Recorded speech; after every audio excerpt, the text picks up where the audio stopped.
Sávio Martins aqui. Fiquei sabendo que o Zacarias não é confiável. Qual a fonte confiável para se pesquisar a história dos Anunnakis? Sávio, boa pergunta, mas eu vou discordar de você.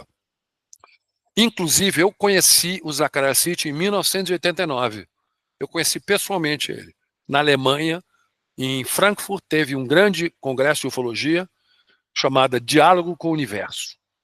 E naquela ocasião eu ainda estava na faculdade, né? Estava em Londres ainda, na universidade.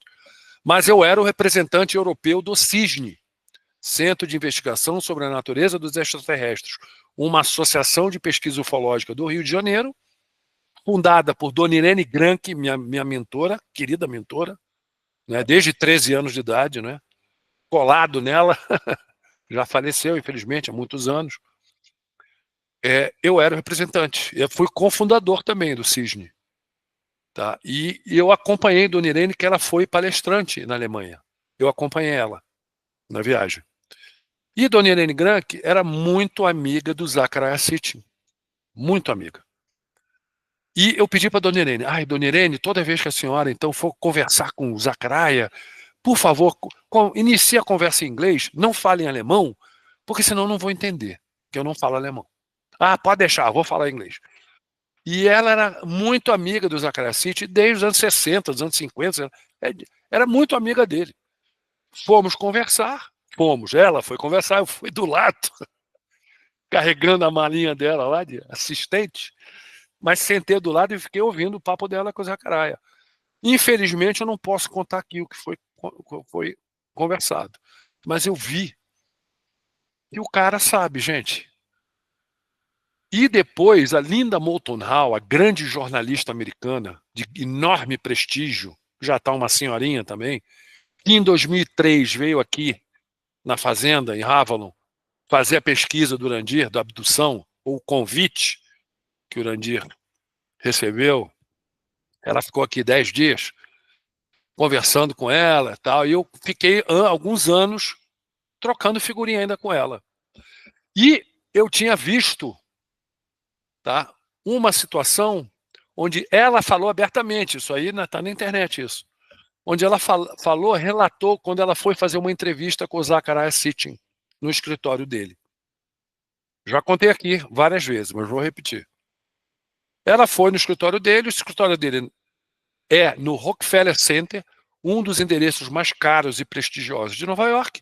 Ela entrou no escritório do cara, puta de uma sala, antessala, porra, sala de reunião, tudo em boiserie, um lustre, uma coisa maravilhosa, né? Ela ficou estarrecida, ela falou, mas peraí, como é que pode um linguista professor, ele era professor da Universidade de Colômbia, entre outras coisas, né?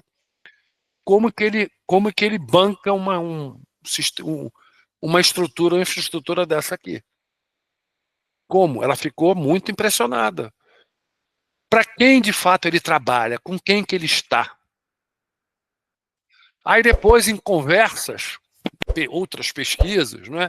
Conversas com em outras fontes aí todas, o que acontece? O Zacarias Sitchin é um office boy do sistema, tá? Ele é um office boy dos poderosos.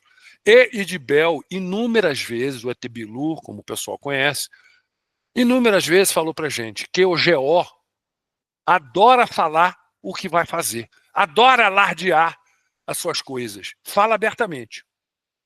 E foi o que fizeram. As tábuas suméricas são 200 mil, mais ou menos, tá? Divulgadas para a ciência, acho que no máximo 1.500, 2.000. E para cientistas, pesquisadores da esfera anglo-saxão, ou seja, ingleses, americanos. Tá? Pessoal fora dessa esfera não teve acesso, ou teve acesso de segunda ou terceira mão, não de primeira mão. Já o Zacarias, ele era um office boy do sistema. Ele era um cara do sistema. Tá?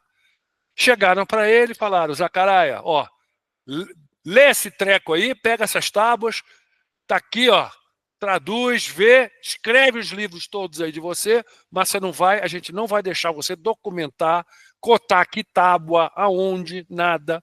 Eles queriam que o conhecimento, que a coisa fosse colocada de maneira assim, meio que sem ser oficial, sabe, meio que, vamos dizer, de uma maneira, vamos dizer assim, obscura, não oficial, tá? Porque as Crônicas da Terra, todos os livros que ele escreveu, realmente o pessoal fica meio assim, né? E muitos sumerólogos acadêmicos criticavam muito Zecharia Sitchin. Criticavam muito. Por quê? Porque é dor de cotovelo. Eles não tinham acesso ao que ele teve acesso. Inclusive, eu tive a oportunidade de conversar com um sumerólogo acadêmico muito famoso, italiano, já falecido, infelizmente, chamado Giovanni Pettinato, que é uma fera. Tem inclusive um livro dele. Ele, pô, xingava o Sitchin também, toda hora. Né? E esse pessoal tinha dor de cotovelo, gente. Mas eu acredito que eu já li todos, eu tenho todos os livros do Sitchin, já li todos.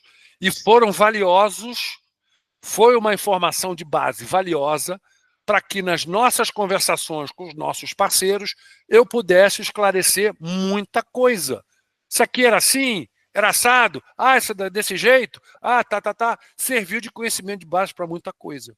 E, uns anos atrás, o Tato, um dos irmãos do Etebilu, do Isabel, dentro do grupo, se eu não me engano, era o grupo da tecnologia com mais outros junto.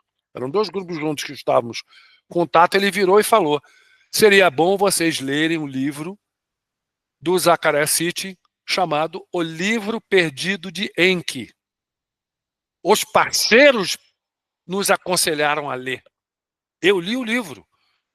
Mas depois, peraí, esse livro é um romance. Tá? Isso é um romance escrito pelo Zecharia Sitchin.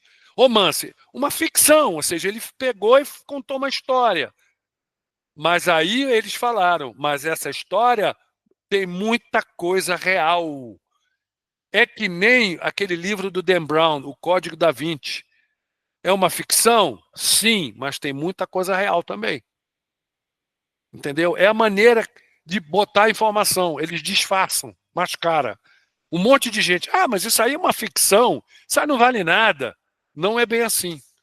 Tanto é que os parceiros diretamente nos mandaram ler o livro. Então, me falaram que o Zecharia... Não é bem assim. Não é a nossa percepção, pelo menos a minha, não é.